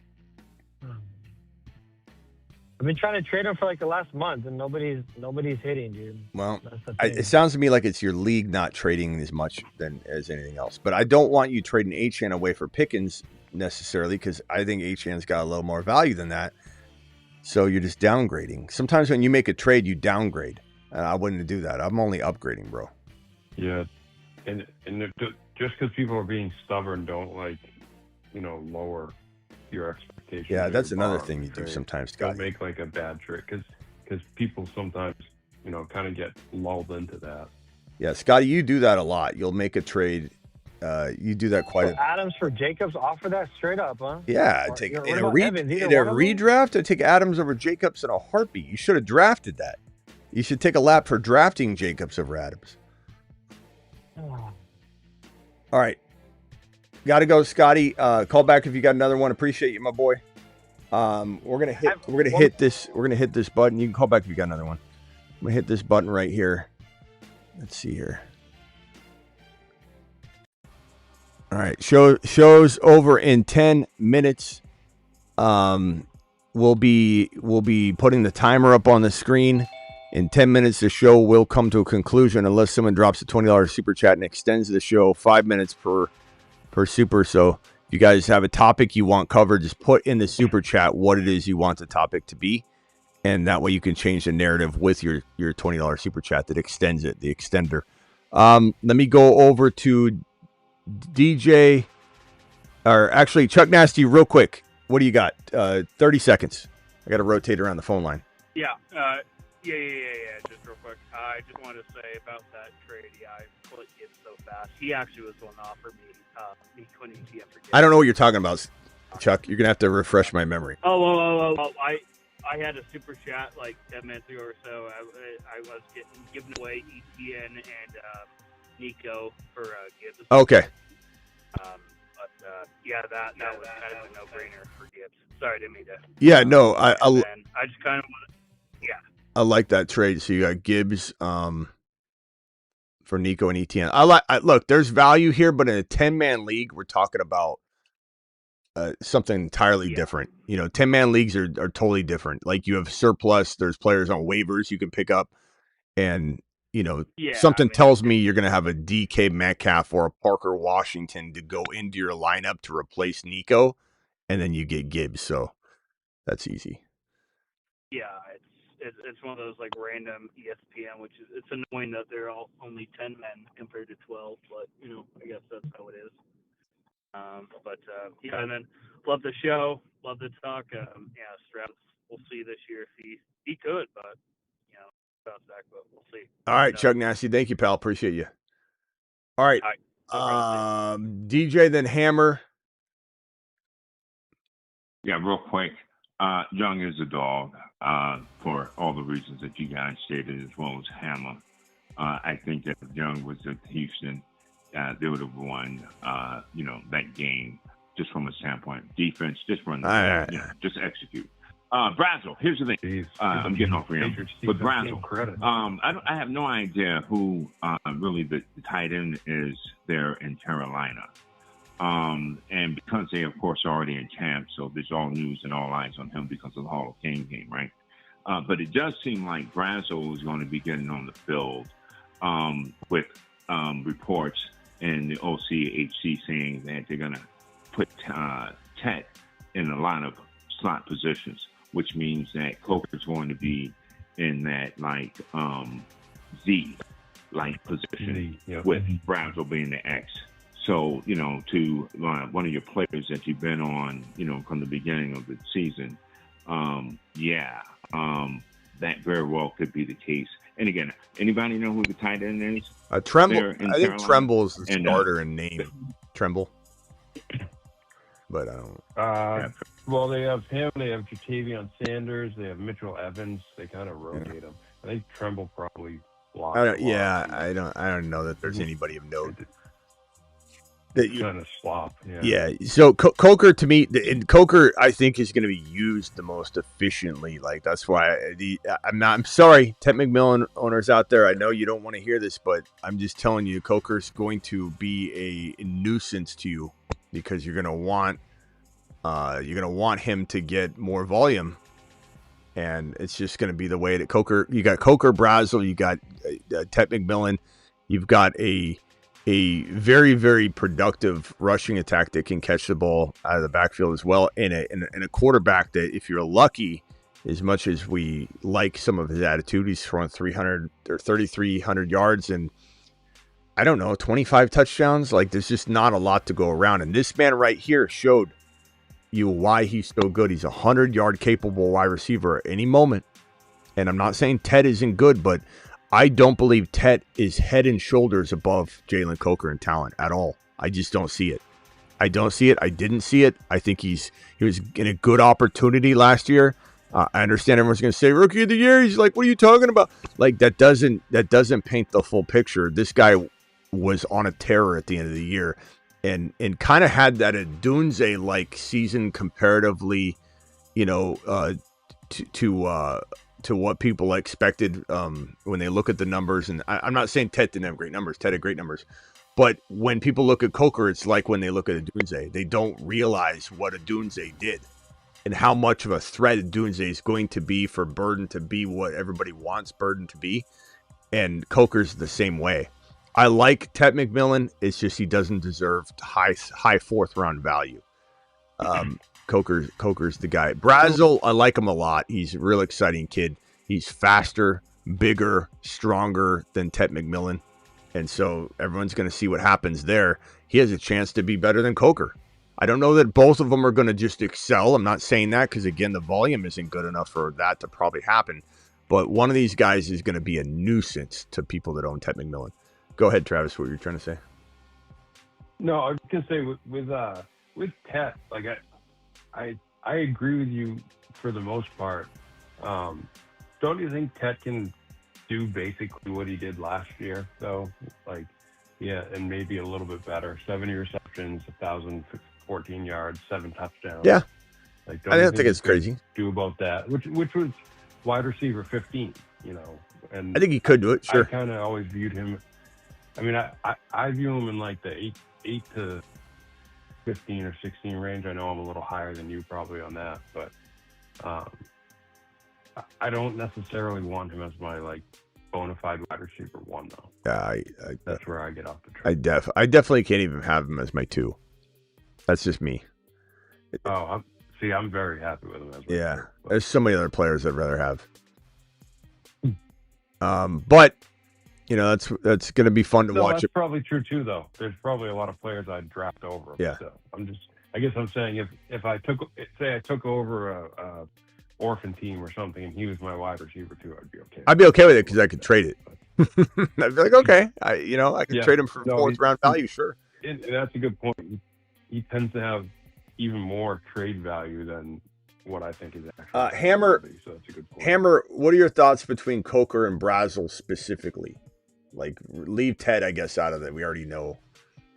Well, you can say whatever you want. I mean, but like you say, like in Arizona, like I'm here. Like I have a pretty decent pulse on what is going on, what's being said. Like there's more hype here locally for Brazel than when Tet, like before stepping like foot on the field. And again, between Coker's production and you even showed the numbers that one time for people. Again, I don't expect anyone to watch the Panthers. I wouldn't ever either if I wasn't a fan. But that's like why I fade Tet McMillan. I just think there's going to be legitimate weapons. Yeah, Coker had such an unbelievable finish, and people don't even like pay attention to like the momentum he had was unreal. Especially you talk about the postseason. That's it came up big when it mattered. That's the most relevant time frame, that the ending of the season for Coker, not the beginning, because people try and say, well, he only had 3 touchdowns or whatever, but the playoffs is when he exploded, and down the stretch he exploded. Here's Jalen Coker's game log from last year. So as you can see right here, at the very, very top, you can see the playoff matchup: 12 targets, 9 receptions, 134 and a touch.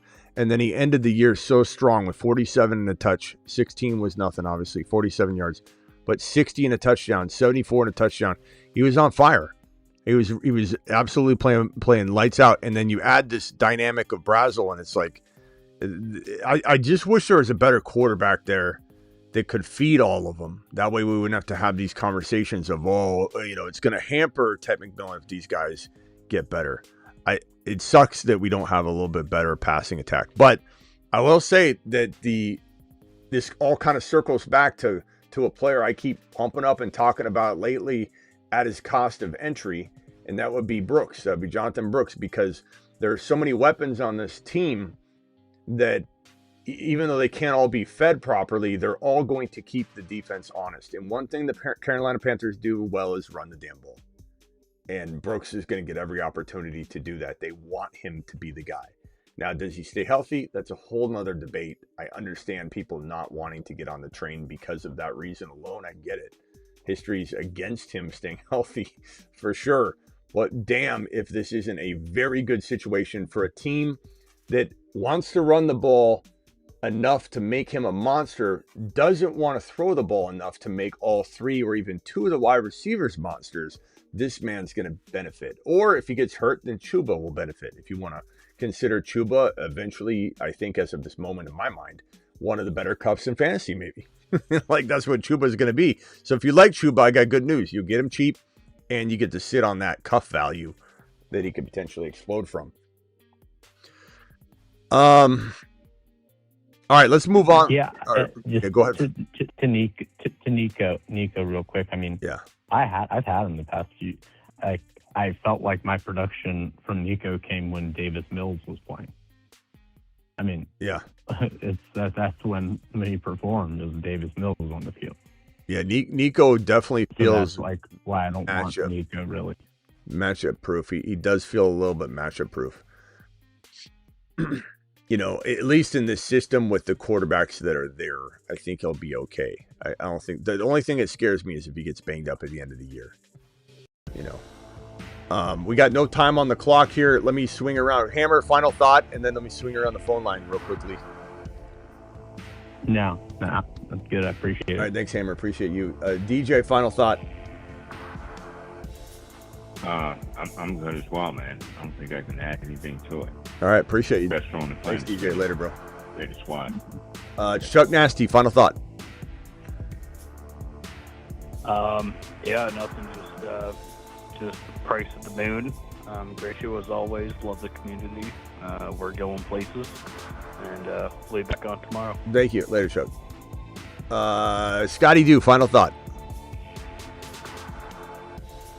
Awesome show, bro. Appreciate you. I'll ask my question at another show, man. I don't want to keep you. Well, if you got a quick one, I can answer it. If you want me to marker board you, I can't. You say that, no need. My question is, you mentioned Sam Darnold might need to pass more this year, which is great for GSM, but what about the number 2 option, bro? What about Shaheed later in the round? Do you think Shaheed, he inked that deal earlier in the season, I think, and then you think he could be the number 2 option? Or who's the number 2 option? He's not. I mean, you're hoping. Shaheed? Yeah, he's not. Well, you're saying he can throw the ball more, so who's going to throw it to? Well, Cooper Kupp and Torrey Horton are there. Yeah. And then Barner's going to get a lot more. Horton's coming off injury. Well, I think Barner might be a breakout, bro. Barner might be a breakout candidate. Has a good chance to be the two. Yeah. The second pass catcher. I think he's the second best receiver on the team. Shaheed is going to do what he always does. Shaheed's going to be a monster on special teams. Yeah, that's all he is, bro. And then he's going to have games like if you look at his what do you call it? His game log. He has big games. Yeah. And he can hold you over for a couple weeks as a flex. But the consistency is always a problem with him. Like, last year he had 2 top 15 finishes up there. But he had, some double-digit weeks. And so, end of the bench guy that you throw up as a prayer. But until I see them, targeting him, 6-7 times a game, I can't quite get on board. Bro, let me throw up his career stats because I mean, you seem to be. How many shares do you have of him, Scotty? Do for you to continuously ask over and over about Shaheed? What about Shaheed? What about Shaheed? No, not Shaheed. What about Shaheed? Not Shaheed. How about Shaheed? I mean, he's been in the league a little while now, and the guy doesn't eclipse 3 touchdowns. I mean, he did once. It's a special team. Yeah, he's an exciting bonus player. He's not a usual suspect. He's not getting you, he's getting you probably 40 receptions, 500 yards, 3 touchdowns, and a lot of inconsistency. Take Travis Hunter instead. If you want to go with someone who's going to have, might only get 50 catches or something, but is going to blow up and have upside, go the Travis Hunter route. That's just one example. Yeah. It's my first time asking about Shaheed, man. I only have him in 1 or 2 leagues. That's it. I know, Scotty. I'm just joking with you. kind of. I know. All right, got to go, Scotty. I know his track record. I was just hoping that he would, All right. have a better year. He's not. You want me to change my mind, but I'm not. All right, Scotty, got to go. Appreciate you, bro. Travis, final thought. God, the guy won't get off Shahid. Well, just on going back to Price. In terms of like workload and stuff, like I mean, to me, he's clearly the most talented in that room. When Charbonnet comes back, obviously he can do some things Price might not be able to do with his size or whatever. But when you look at the split they were having, and obviously Kubiak's gone, but they were tracking to be like close to like a 200 and 200 backfield. That ended up being 220 and 180 because of the injury for one game with Charbonnet. But I don't envision a split that 50-50. So I just feel like the path to him getting, 55 to 60% of the carries isn't that hard for him to get. Like, just because he's going to be able to establish himself early, and unless a Holani or a Wilson just really overshadow him or he can't handle pass pro, like, I feel like the work will be there for him.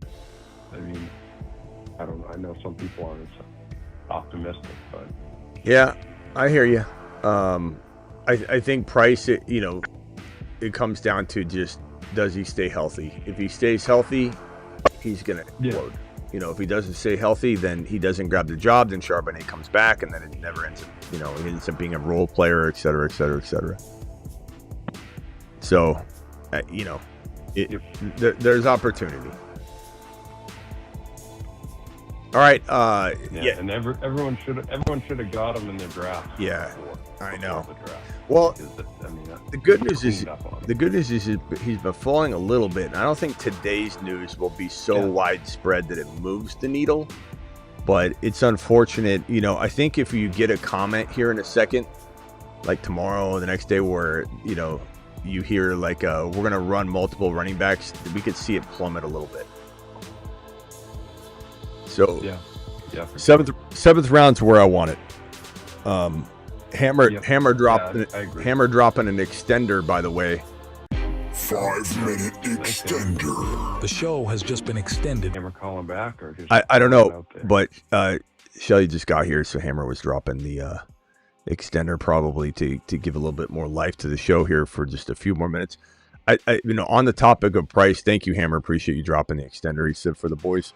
Thank you, Hammer. And if you have a topic, Hammer, toss out the topic. I think that where you should be valuing Price right now should not be where people are valuing Tootin. That's ridiculous combination of thoughts there. I think you start talking about a player like Allard, who's technically a starter. I'd rather have the upside of Jadarian Price, even a redraft, especially Dynasty. Yes. You start talking about and I'm actually decent. I don't mind Pollard as like a flex either this year. I know that people don't like him, but I'd much rather have Price. Yeah, and then you talk about a player like I don't know why the timer's not showing up. We got about four minutes. Ramondre is going in the range. Yeah, so I was just gonna say that within a round of him. I was gonna say you're talking about a starter in J.K. Dobbins in name, and then a starter in Ramondre Stevenson in name. You give me the upside of Jadarian Price in redraft, of course, Dynasty, but in redraft, I take Price over both of them every single time. So you got to be careful to draft on the upside, but you also are going to have to flirt with those decision points where you're saying to yourself, like, I am going to take a little bit of a gamble that he's not in a position to start for me yet, but I don't believe, like, think of it like crossing paths, so to speak, where you have, Stevenson and JK. Yep. They're starters now, but they're going to be going by week 17.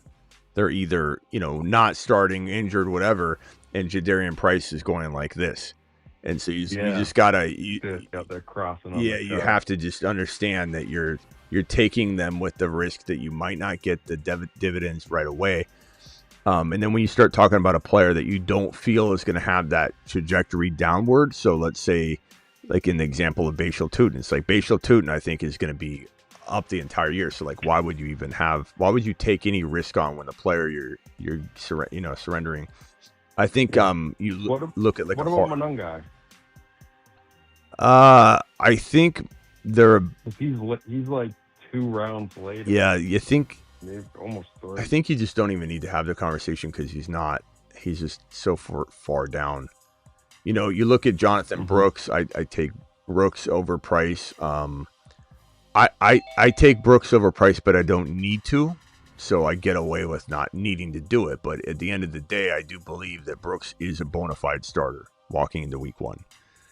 But if Price were to take hold of the backfield and we saw it and we knew it was there and it was right in front of our face, then I think that's where Brooks, Price,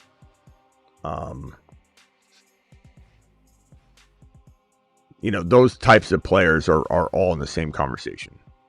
But you just got to take advantage of ADP. I mean, Price is at 6.2. Doesn't feel great. Doesn't feel like a great cost of entry. Doesn't mean that he can't deliver upon it, but it doesn't feel like a great cost of entry. And then Kyren or Brees, I'm probably going to go. Hammer, do you like Kyren or Brees? I'll go Brees. Okay, Travis, you want to go Kyren or Brees Hall? Travis wants to drop half of an extender if anybody wants to piecemeal one together. Travis is dropping that. If not, it can just be a super chat. Yeah, no. We'll throw I think I go Brees just because, again, like I keep saying that I'm okay. Oh, Shelly did it. Thanks, Shelly.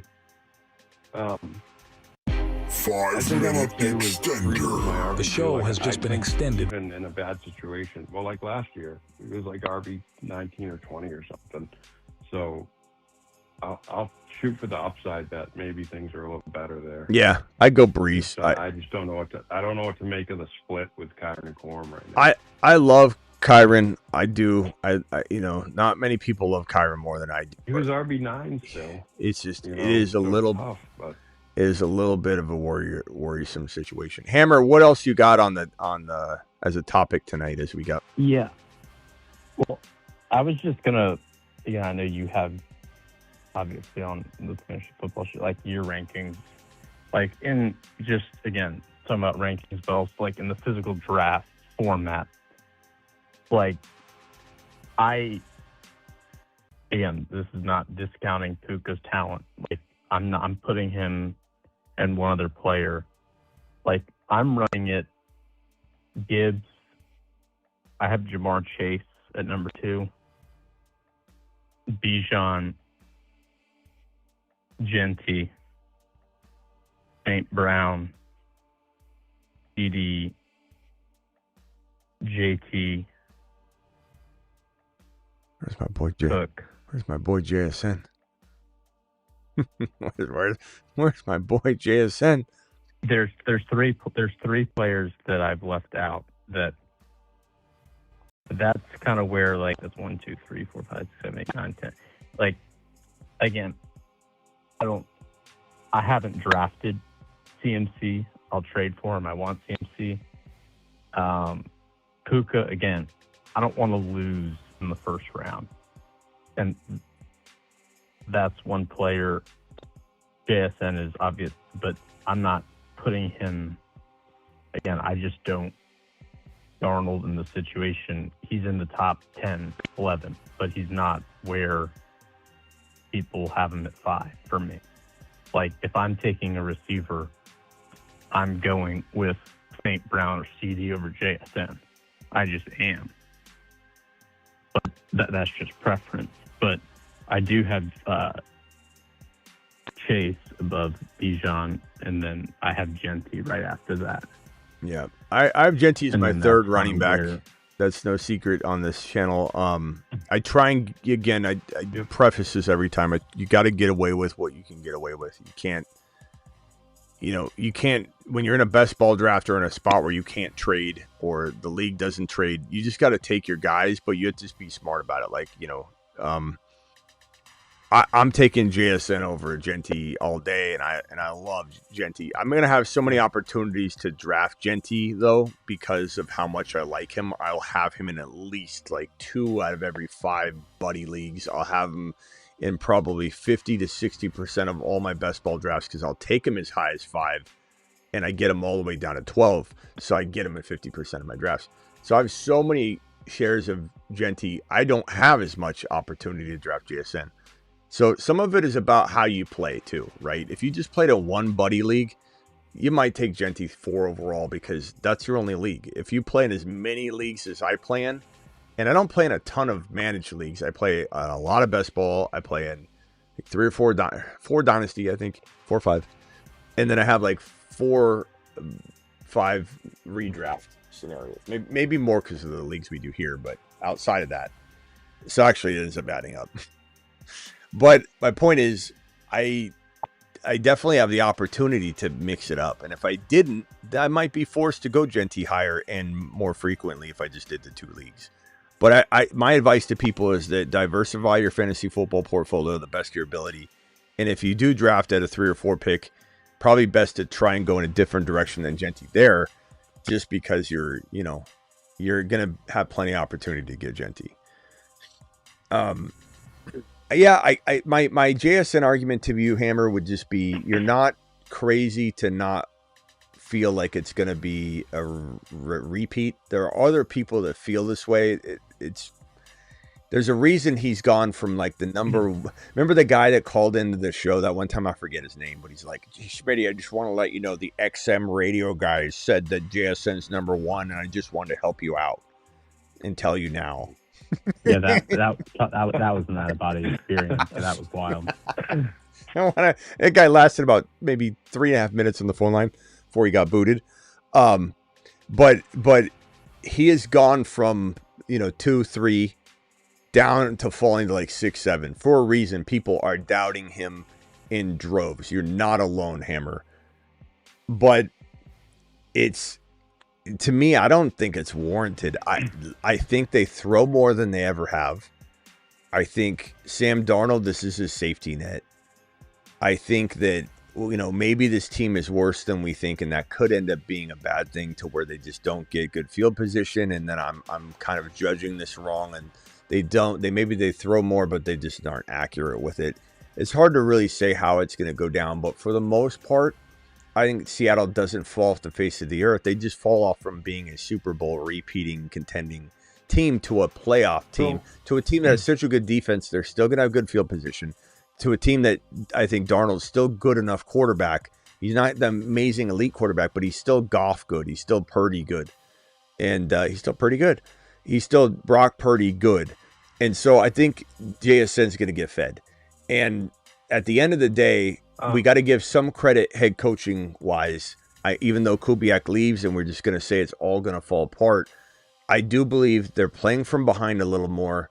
They're throwing the ball more. And everywhere JSN is gone, he's gotten better. He's dominated very competitive wide receiver rooms. He played on the same team as Garrett Wilson and Chris Olave and even more. Some of the most talented players in the NFL now, but in college football, the most talented wide receiver room you could possibly imagine. And this guy was better than all of those guys. When you ask Garrett Wilson and Olave, and they were asked this question, who is the best wide receiver? Olave and Garrett Wilson both said at the same time, JSN's better than us, and he's a freshman. And just everywhere he's gone, he's excelled. And so I guess, Hammer, my plea would be, he is only going to get better, in my opinion. He's just getting started. That's my plea. The offense won't limit him, in my opinion. And I love Jalen Milroe, so he's got a safety net if Darnold doesn't work out. I think Jalen Milroe is a monster. Can I ask Hammer a question? I'm just curious, kind of tap into his thinking. In terms of JSN, like, even if Barner, is a stud, like, he's not going to come close to him in targets. And so when you look at it, like, even if they only throw 500 times, like, I think Darnold had 477 last year. They throw 480 to 500 times. Like, don't you think he has to get, he had, I think it was, 160 something last year. Don't you think he's got to get like 145 to 165 targets, maybe even more? And like with 137 targets from a terrible Geno, he was wide receiver 9 in year 2. And then we saw the ascension. So I guess just in terms of targets, like if he's getting around 150 targets, what do what drops off to you, I guess? Is it touchdowns? Well, for me, I'm just like for St. Brown, for instance, I don't have to blink an eye. So like I'm taking that over JSN for it's pretty much guaranteed. Like it's guaranteed and locked in. I'm not worried about it shaky. My question. I mean, he still cleared 1,000 yards, missed 5 games, and essentially put George Pickens, who was insane, kind of completely to the back seat once he was back. I mean, him and Dak's connection are just like, I'm not saying Dak's the best, but I like the Dallas offense, and like CeeDee Lamb is also very unique in how he works the field, and again, he has rapport with Dak over a fair amount of years. So it's more you're just worried about the drop off of Seattle as a team as a whole. You think is going to affect it? Yeah, I mean, if the guy finishes in the top 2 or 3, I'm not going to be like it's not going to shock me or blow me away. Like Puka, I'm saying like he could be the first drafted player. I'm just not taking him because, again, I don't want to lose in the first round. And I think, like for me, they're the risks. Hey, there's nothing wrong with St. Brown over JSN. Can't get over the targets, but right. There's nothing wrong with St. Brown over JSN. I will argue that Lamb has enough of a question coming out of last year to suggest that his question marks are at least equal to the question marks that you're posing for JSN. So I think it becomes a balancing act of just what risk you think is more great or what you think will be overcome. You know, what risk can you answer for and say these risks are not risks, like Hammer's saying he thinks that Lamb is back. But another person might say, well, Lamb still looked like he was rattled a little bit. He's dropping the ball, got injured. Pickens is so good. What if it just still they cannibalize each other to a wide receiver 5 and 8, and then which one's 5 and which one's 8 versus one of them being top 1 to 4 if they're by themselves. It's just preference at this point. And there's a lot of people that share Hammer's opinion that JSN might not deliver what people expect, but I'm of the other side. I had JSN on the board that was above my head. It said 3 to 5 wide receiver. I very much felt like this was coming last year, and that's why I put it up on the board as one of the bold predictions. I believe he has the ability to get better, and I believe his situation is very, very safe. And I don't think that the Seattle Seahawks fall off so far that this is considered one of those teams where you're like, he's on a bad team and he's not going to. No, he's on a Super Bowl contending team from Super Bowl winning team from last year that's not going to be Super Bowl contending this year. They've lost too much, but they're still not going to drop off. And again, the Milroe factor for me just guarantees him. And just bringing Price in, it's going to keep the rushing game, afloat, and Sharps comes back. And I just think that, not adding any weapons that are overpowering to take away from him, I just see him being a volume monster again this year, and he's the most consistent wide receiver in the league. If you look at his fantasy points, he's never really like 1. He's always 3, 3, 3, 4, 3. And then my last thing I'd say is that I understand where you could say, well, St. Brown is guaranteed. I'd venture to say that we don't have the ability to say that he's not. I think one could say he's on the verge of guaranteed for me, but I need another year of it or whatever. But this guy's got the same capability, and he just showed it. So he's coming off of that guaranteed, that year of where you could say, I know what I'm getting. I feel like I know what I'm getting with JSN. I feel like I'm getting a guy that is guaranteeing me pretty much double-digit touchdowns. As Travis said, targets they're going to feed the hell out of him to where he's a guaranteed 100. Hammer drop. Is this a new one that Hammer you just dropped this one, Hammer? Yeah. All right, another 5. 5-minute extender. The show has just been extended 5 minutes. Hammer time. Appreciate you, Hammer, dropping the additional 5. Thanks, Hammer. What other player? Yeah. Oh, go ahead.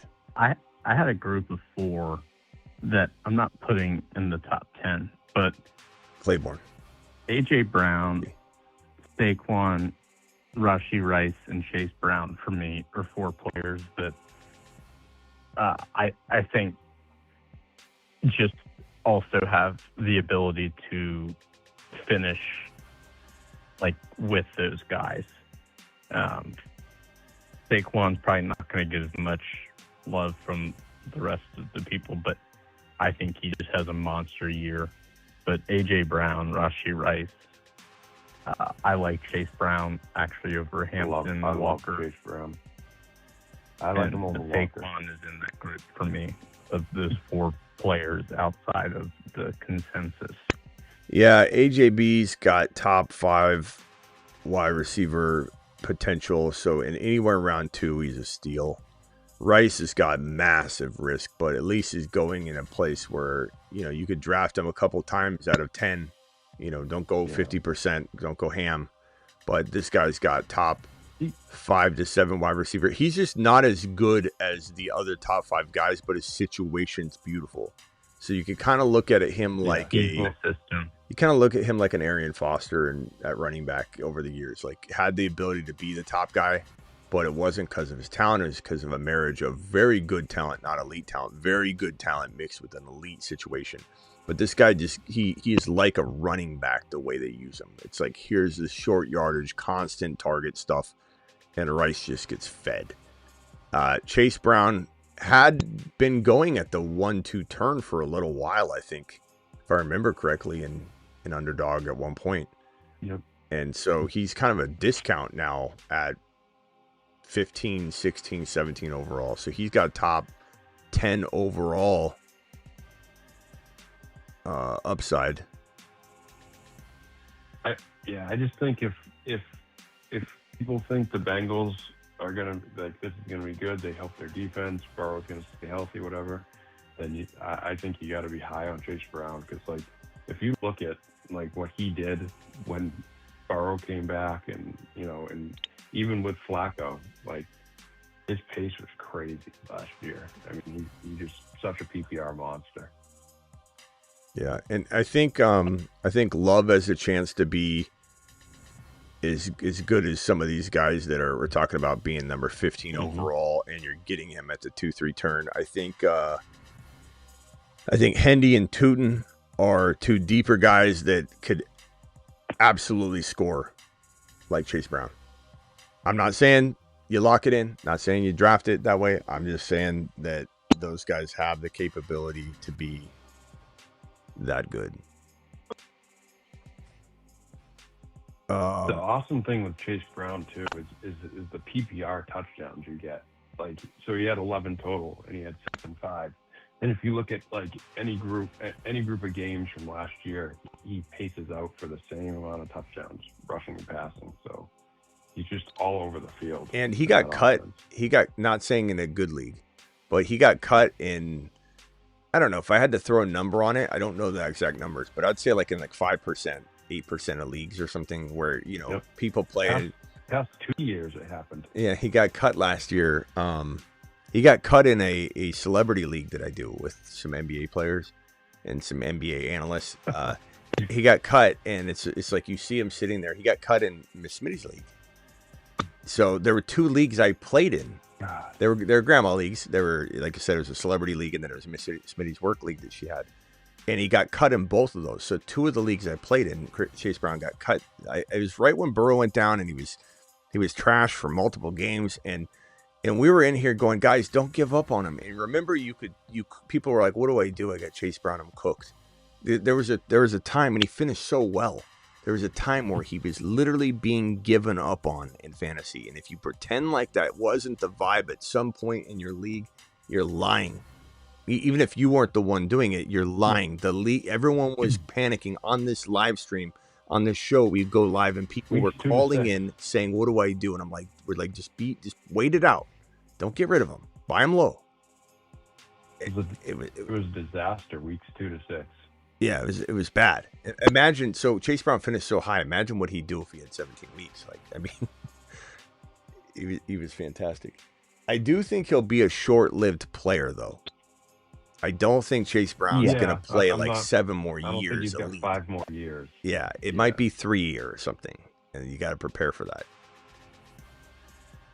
And for Saquon, I just think, again, I think the Eagles just kind of try and just literally just dumb it down.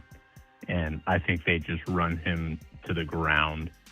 And I think he has just a massive year. He's really the only player I want on that team. Yeah, I think... Yep, losing AJB could cause that. Yeah. You know, if they struggle. I do like him. I just don't know. It's weird for me because every time I'm on the clock to draft him, and I even every time I see him, I'm like, he's a good pick here. I just can't click it. I don't know. I see Hampton, I see Chase Brown, I see AJB, and I just can't stop drafting those combos. And Walker, I just can't stop it. Maybe I'll force myself to take I'll just sit down and go, these will be Saquon teams. These will be Saquon teams. Because he is arguably the best player available still, arguably at 11, 12, 13, 14. So I'm not making a grave mistake. I'm just creating a variant. And I should just draft 4 or 5 teams in a row with him and get it out of the way. Because I do want some shares of Barkley. He was held back a lot last year. The only thing that concerns me, and I think this is why I feel the way I feel,